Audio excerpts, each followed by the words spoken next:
welcome to today's video.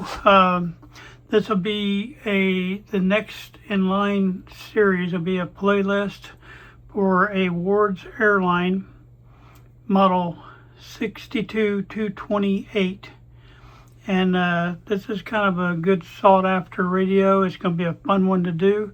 Today we're just going to analyze it and do a tear down, get all the chassis out and get it ready to start working on.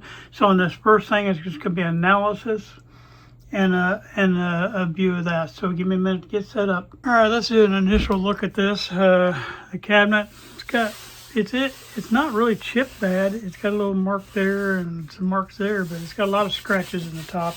All that comes off. That's just right in the finishes where that comes off. So if this cabinet, or I'm not going to redo the cabinet, but if it ever does get redone, it'll be easy to do on that. I don't see any other damage. Got a little bit of damage right on the corner of that right there. You'd have to put a little veneer chip in there to try to fix that. It's missing the grill cloth completely. I don't know if, I can't remember if the owner said he wanted a grill cloth put it or not. This is actually a customer's radio, so we're going to have to take a little bit more care with this one. It's not our radio, it's a customer.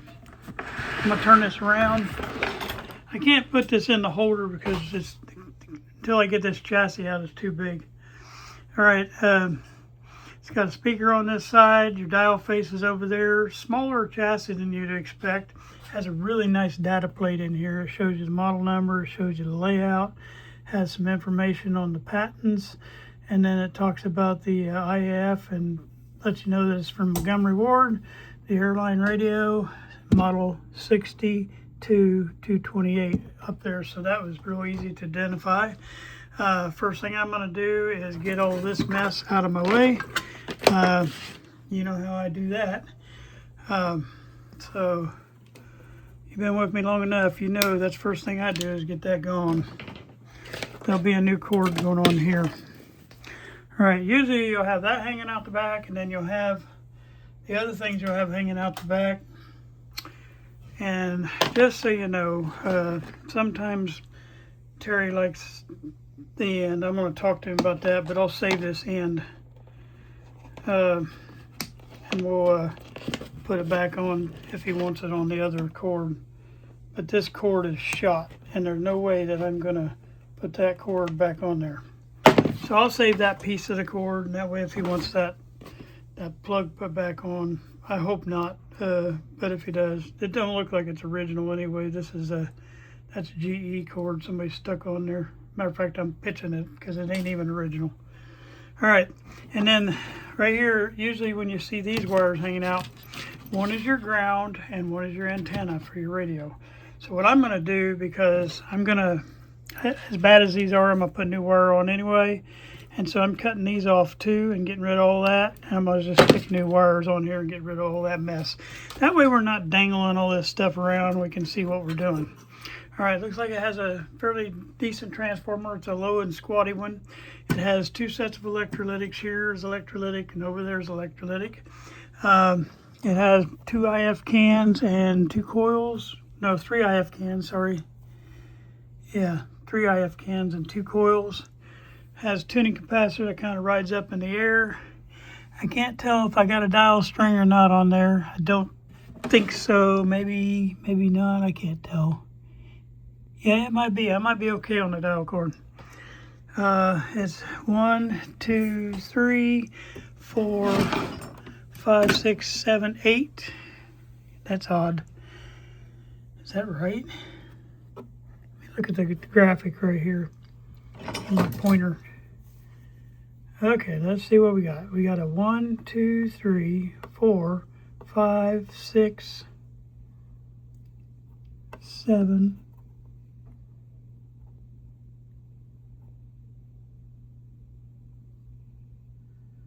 Well, that is, oh, no? That's funny. Okay. I'm trying to make sure I'm seeing that right. Oh, okay. That's just a dirt spot right there. I thought that was another tube. I'm thinking, okay, so there's 7 tubes and 8 counting the Magic Eye tube, which sits right up here in the corner. one thing you need to learn about you got to ask a lot of questions if you're going to do a radio for somebody, is, you know, what their likes and dislikes are. Some people are purists. They don't want anything changed out. Even they want like the capacitors that are under there, they want them restuffed and all that. You always ask those questions. He's okay with me changing out capacitors, putting new capacitors in. One thing Terry does like, though, is he likes to have a really good magic eye. And I was kind of low on magic eyes. So I told him, I said, you know, he always has access to a lot of this stuff because he goes and buys a lot of stuff. And he had a whole bunch of these magic eyes that were good. And so him and I made a deal, and I'm doing cabinet work, electronics work for him, and he donated a bunch of magic eyes to me, and we're trading out work basically, so I can have a bunch of magic eyes to help other customers and him, and then he'll get out of it, he'll get some of his radios fixed back. So that's what we're doing. We made a barter, and I like bartering sometimes. I got to keep a little bit of money flowing, but most of the time I'm okay with that. And I just don't want to run out of parts, you know. But the other thing that jumps out at you, what is the one thing that jumps out at you? To me, it does me, I guess, is that we have a chrome chassis. You know, a lot of times you'll see it on the large tube radios and stuff, and the name is escaping me right now. It's a very coveted radio, but it had a chrome chassis on it too, and any other time I'd tell you that name 10 times a day, but I just can't think of it right this second. But there's another one that has two chassis, and both of them are chrome. And the chrome chassis are really desired out there. And this one has a chrome chassis. And what I'm trying to do right now is get this speaker plugged out without breaking it, but it's in there tight. You gotta just kind of go easy and wiggle it from side to side until it pops loose. Sometimes if you have a hard time getting the speaker plug out, you want to make sure it don't have one of those little screws that hold it in too, because sometimes if you can't even get it moved away from the wall, it'll have that little screw holding it in place. And and look right here, that's what's holding me off. This does have a standoff, and I wondered why that thing was coming out of there so hard. It was underneath there and I didn't even see it. So when I hit the limit of that thing right there, it stopped me. That keeps them getting pulled all the way out. There we go. I bet that'll pop right off now. Alright, so I got the speaker out of the way, and these are sometimes you win, sometimes you learn type of thing. I've never seen one like that. Normally they have a little screw right here at the bottom inside the plug itself, but like I say, you always learn something. Every radio, I don't care how many you've done, every radio you will learn, okay? So what I'm doing there is I'm just trying to prep this thing for where I can disconnect the cabinet and get it out. The other thing up here is you got the little magic eye that fits up in it just fits up in a little clip right there.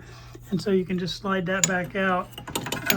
Somebody had it just dangle in there. Normally you'd have to unscrew that a little bit to get it loosened up, but it was already dangling. All right, so I tucked that down in the chassis. So everything here on this side of the chassis is ready to pull out. So now we got to swing it back around. So I'm going to keep going around. Now on this end down here, there wasn't any cabinet damage that I saw other than that little bit on the corner. So let's go on to the other end. Okay. The other end, I'm not quite sure what happened there. Somebody did some cutting on it for whatever reason. I don't know. The rest of this got a little bit of a chip right there. And the rest of it's just in the finish. You know, there's cracks and stuff, but most of that will come out when you refinish. So we're going back to the front now. And in a minute, I'm going to have to get hooked up to some power here on my phone here to record. All right, so the next thing you got to do is get these knobs off, and I'm hoping, yeah, they just slide off. You just grab one and they pull off. Hopefully they'll all come off as easy as that one did. That was too easy. Wow. All right, and I put that all down in my drawer there. I don't have to take that off, and I don't think I have to take this off either. I think when I pull that, that'll go, the glass will go with it, this part will stay. So I think we're ready to take the bolts off the bottom. I'll have to lay you down and get that off. Now, this is going to be standard what you find on most of these radios. It's got 4 places for bolts. All right, but there's only 2 that's got bolts in. These 2 back ones has bolts. And it don't have the original bolt. That one might be. That one's definitely not. It has a screw in it. So when I get this out, if I can match up, see if I can try to match up to that one. I might have some stuff in my stash where I can get better bolts back underneath here. But I'm getting ready to take those 2 out, and then we can slide this chassis out and get the cabinet set away. All right, the chassis is out. The glass stayed with the cabinet. It fits inside that thing. I didn't know that. So if I was going to take that out, when I get ready to do that, I'll take that loose. But right now it's safe right there. I'm going to leave the speaker in here. It's safe right there, and when I'm ready to mess with that, I will. Two of my rubber boots stayed with the chassis, which is fine. It don't matter either way. 2 of them came out with me. But as you can look under here, I can tell that somebody has attempted a recap on this at one time. I can tell that it's not a totally recent recap, but it has been recapped recently, maybe in the last 20 years maybe. But I'm going to go back over it because they left a bunch of stuff in here that shouldn't have been left in, and they tacked some other stuff, but it's not a good recap. You can tell it's done by somebody who did not know what they were doing. And I'm not saying that to be smart. It's just somebody got them a radio and was trying to learn how to do it. But what do you see right there? Let's just go over a couple things right now. That way you can learn from it. All right, here's how I can tell. Number 1, you shouldn't see any of these waxies left in here. There's 2 right there. There's 1 right there. They did cut loose this 12 microfarad right here and tacked 1 in there, but they did leave this guy intact over here, which has a critical function. They did tack in. Now look, this is high voltage right here, okay? And high voltage is sitting right there, and there's no. This is the positive end right here, and there's nothing here that keeps that from going right down against that chassis, and you got a couple hundred, 200 or 300 volts sitting here on this chassis of DC. And it's good news is I think our dial cord's intact. That's going to be nice if that's true. But anyway, all these, when they tack stuff in, it's poor soldering. It's like poor everything. But you should have, like when you have bypass capacitors, you need to have those, coupling capacitors. You should have those definitely covered up. They're just, this thing right here. I don't really know what's going on there. We're going to fix all that.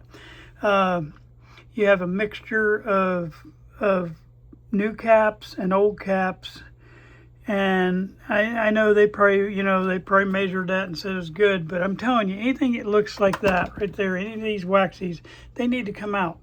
If these cost $40 a piece or something like that, then I would understand maybe leaving some in and trying to let them go a little longer.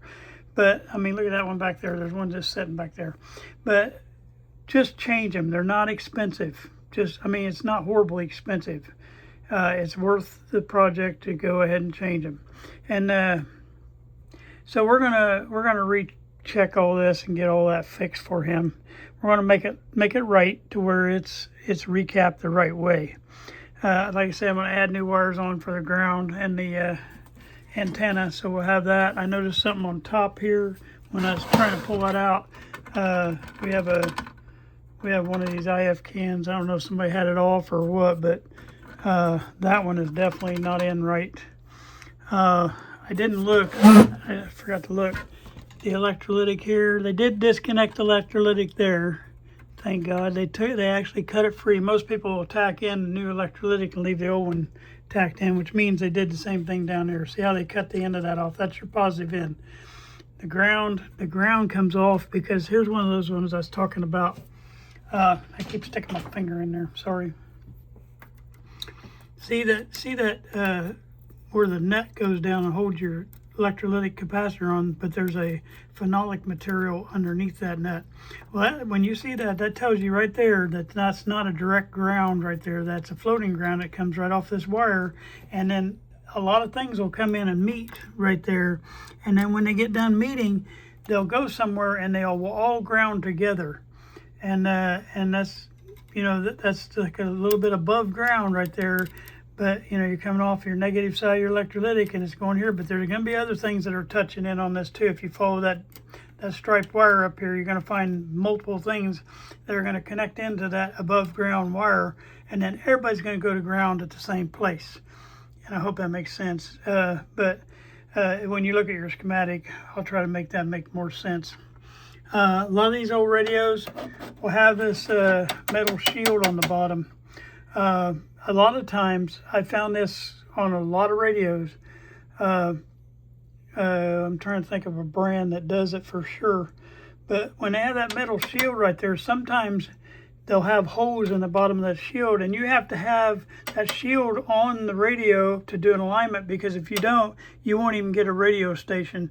That shield is what actually grounds things out, and it makes that complete circuit. Sometimes that shield is part of that circuit, and the name of the Brunswick, that one does that, where they have the shield and it has little screws right here to hold the shield on, and you can do your alignment through these holes on the bottom of that.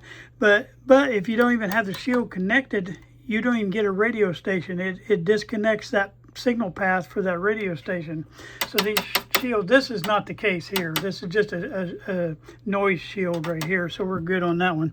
But sometimes they'll have that shield to be part of the actual circuit.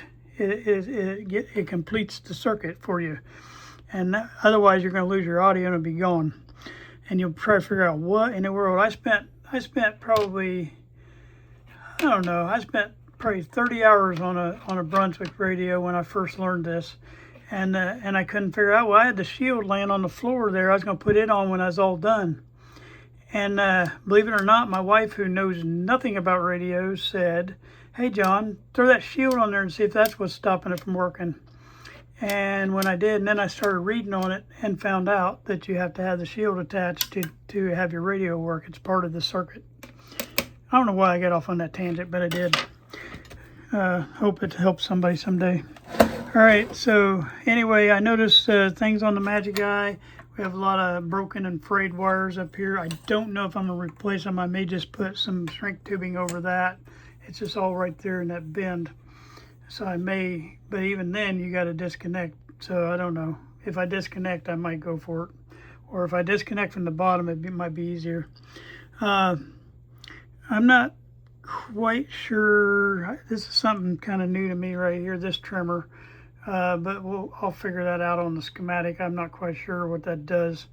And I'm sure one of these is your antenna coil, one's your oscillator coil, which is those two coils right there. So it looks like we probably got 3 IFs. So what I'm going to do is we will try to, I'll get this cabinet out of my way first, and I'm going to take just a little bit better look at the front of this radio. All right, here's another reason that one of these radios are coveted. This dial face is beautiful when they get that lit up. You have the different colors on the dial face, and everybody likes that look. So we'll have all that going for us. This chrome chassis, there's a little bit of rust up in here, but really it's in fairly decent shape. I just got a little bit of rust remediation to do right there. I don't know. I'm never going to get it back to that pretty chrome, but I can at least stop the rust on it. It looks like it's pretty good on switching. I'm not quite sure what all. I think this is just stuff that ran out. Yeah, it's just stuff that ran out of that hole from underneath there. So we'll have to figure out what's leaking through there. It's probably just the cushions for this. And if that's true, I'm not quite sure how I'm going to get around that. I'll figure that out though. It has another thing. Okay, this is bass and treble. When you turn that, let me get a knob. See if I got a knob that's going to work on this.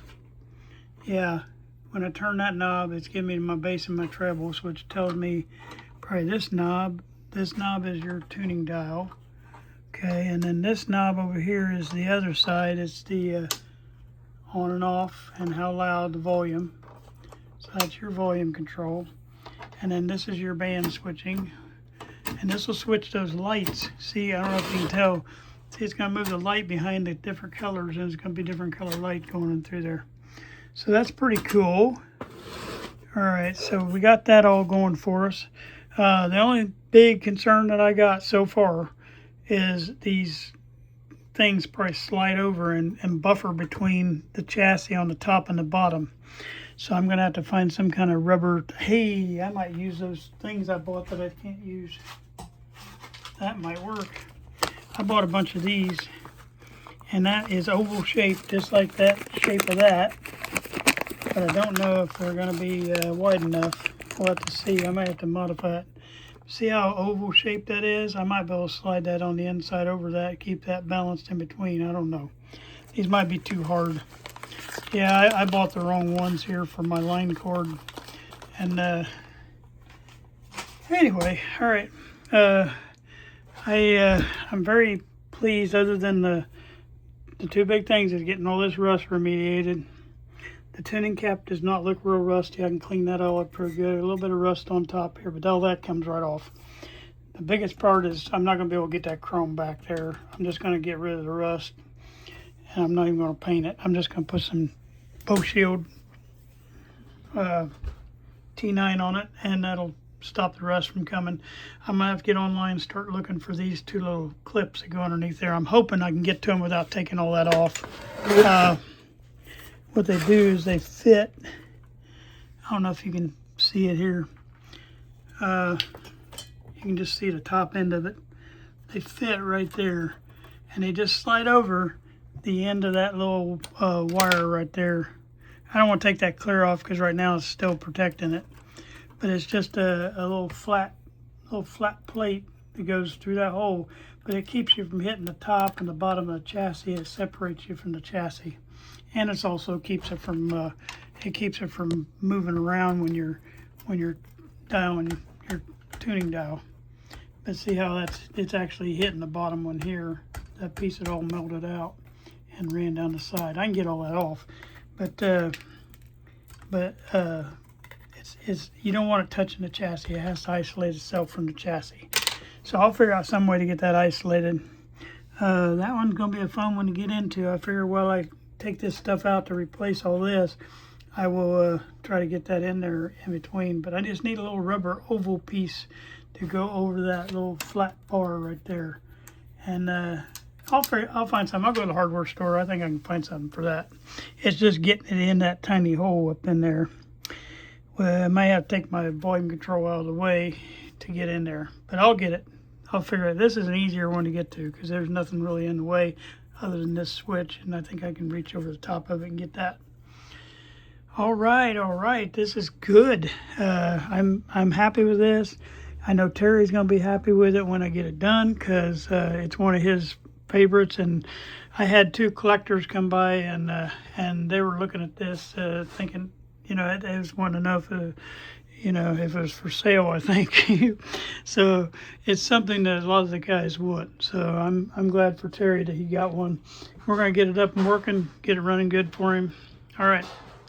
I hope you guys enjoy this part. I am going to come back for one more thing. I'm going to print the schematic off. We're going to take a quick look at it. All right, I printed these off of Nostalgia Air. They had a really good set on there. This is our actual schematic of this. And it shows our tubes. 1, 2, 3, 4, 5, 6, 7. There's our 8 tubes right there.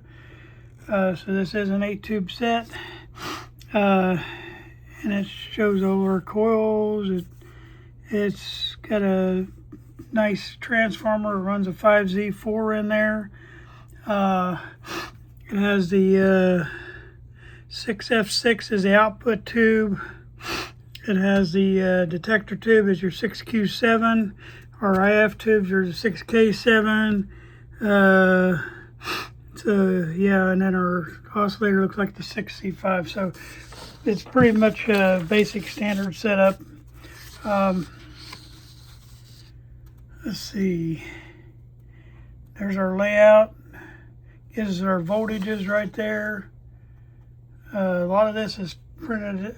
Nostalgia Air gets it from the Beatmans. Okay. This is another version. It must be out of another set. And then there's just some detailed information on that. Oh, it looks like it printed it twice for me. I don't know why. My printer's been doing that lately, just printing twice.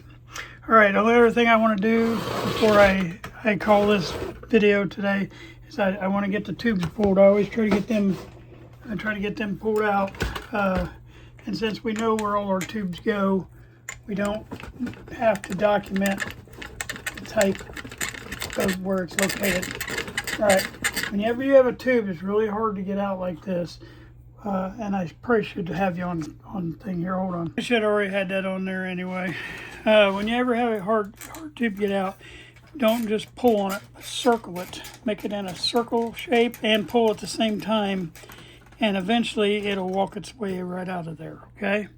And just throw them down in the drawer. But this way, also the other thing you're doing is so you don't pop the tops off of these.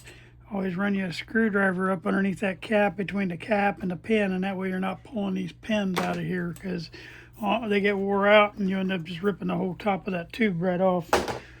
And yes, you can repair them, but they don't work right when you do that. I'm telling you. You can take and resolder that top back on, I know.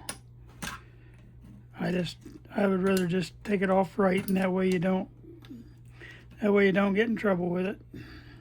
Just get you a little tiny gap under there and then stick something underneath there. Actually, one of these would probably work better. All right, let's see if I can get this guy out. That first one did not want to come out, so that tells me the pins down in there are rusty. All right, let's get this Magic Eye tube pulled off. And all this is the prep work before you start your recap.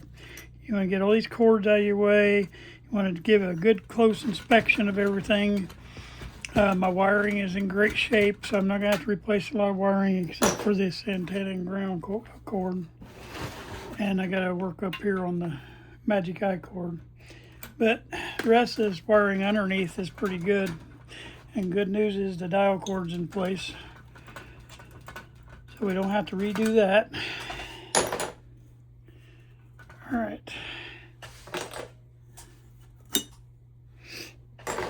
All right, I got all the rest of the tubes out, so this thing is ready to go. I've got the schematic printed. You always want to do that before you stop.